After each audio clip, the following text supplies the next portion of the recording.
गंबट जे गरीबाबाद पाड़े में बुनियादी सहूलतूं न मिलण ख़िलाफ़ रहवासियुनि जो गरीब पाड़े खां पैदल मार्च करे गंबट प्रेस क्लब अॻियां एहतिजाजी मुज़ाहिरो कयो वियो।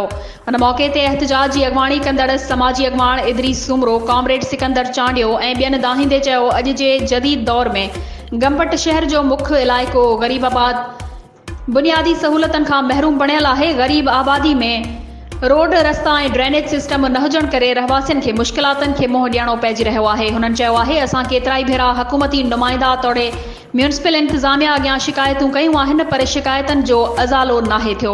हुननि सिंध जे वॾे वज़ीर सैद मुराद अली शाह, मकानी खातनि वारे सूबाई वज़ीर कमिश्नर सखर ऐं DC खैरपुर खां मुतालबो कंदे घुर कई आहे त गरीबाबाद पाड़े जा मसला हल कया वञनि। ॿी सूरत में म्यूनिसिपल कमेटी अॻियां मसला हल थियण ताईं एहतिजाजी कैंप क़ाइमु कई वेंदी।